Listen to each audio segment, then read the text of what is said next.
వెంకటేశ్వరుని యొక్క మూర్తిలో ఈ చిబుకం మీద పచ్చకర్పూరంతో బొట్టు పెట్టి ఉంటుంది. ఆ పచ్చకర్పూరంతో బొట్టు ఉండడానికి ఒక ప్రధానమైన కారణం ఉంది. అనంతాచార్యుల వారిని మీరు ఇప్పటికీ మాడవీధుల్లో స్వామివారు సహస్ర దీపాలంకార సేవ తర్వాత బయలుదేరుతారు.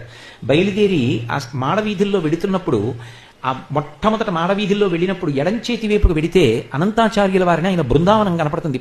ఇప్పటికీ ఆయన వెంకటేశ్వర స్వామి వారిని సేవించాలని పొగడ చెట్టు రూపంలో ఉంటారు.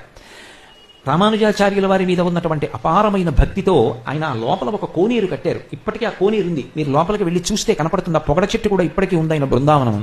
ఆ అనంతాచార్యుల వారు ఒకప్పుడు వెంకటాచలానికి ఎవ్వరూ రానటువంటి సమయంలో, అంటే అంత చలి అంత వేడి, ఆ సమయంలో అక్కడికి వచ్చి ఉండగలిగినటువంటి పరిస్థితులు లేక ఎవరు వచ్చేవారు కాదు. కానీ భగవద్ రామానుజులు అడిగారు, ఎవరైనా వెళ్ళి ఆ కొండ మీద ఉండి పుష్పవాటికని నిర్మాణం చేసి ప్రతిరోజు పూలదండలు కట్టి వెంకటేశ్వరుడికి సమర్పిస్తారా అని. అనంతాచార్యుల వారు గురువుగారి మాట నిలబెట్టడానికి నేను వెడతాను అని బయలుదేరారు. బయలుదేరి భార్య గర్భిణి, ఆమెని తీసుకుని వెళ్ళి అక్కడ ఉండేటటువంటి ఆ కొండ అంతా తవ్వి రాళ్లు తీసి పక్కన పోయిస్తున్నారు. పాపం ఆవిడ గర్భిణి. ఈ రాళ్ల తట్టలు అతి కష్టం మీద మోసుకుని వెళ్ళి దూరంగా పోసి మళ్ళీ తట్ట పట్టుకొస్తుండేది.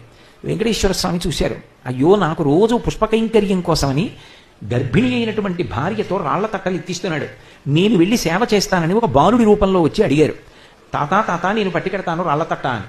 నేను మా గురువుగారికి మాటిచ్చాను రా, నువ్వెవరు, మా ఆవిడ చేస్తుంది నేను చేస్తాను వెళ్ళిపోమన్నారు. పాపం ఆవిడ చెమట్లు పట్టి వెడుతుంటే చూడలేక, అమ్మ మీరు ఇక్కడ కూర్చోండి, ఆయన చూడకుండా వెనక నుంచి తట్ట పెట్టి నిండిపోయిన తట్ట పట్టుకుపోతుంటానని పిల్లవాడి రూపంలో వెంకటేశ్వర స్వామి తీసుకుపోతున్నారు.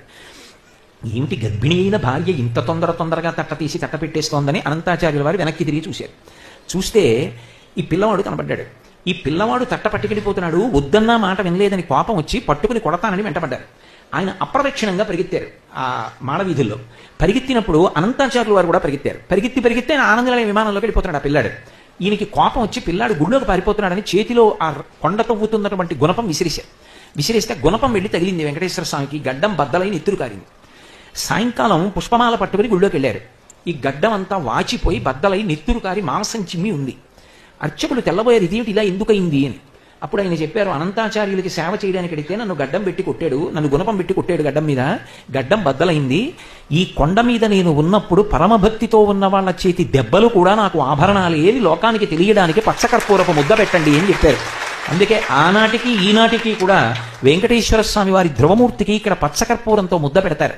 మీరు ఇప్పటికీ వెంకటాచలంలో స్వామివారి దేవాలయంలోకి రాజద్వారం దాటి ప్రవేశించగానే ఇలా తలెత్తి చూస్తే కుడి చేతి వైపు ఒక గుణపం వేలాడుతుంటుంది. అనేక భాషలలో దాని పేరు రాసి ఉంటుంది. ఆ గుణపాన్నే వెంకటేశ్వర స్వామి వారి మీదకి అనంతాచార్యుల వారు విసిరారు.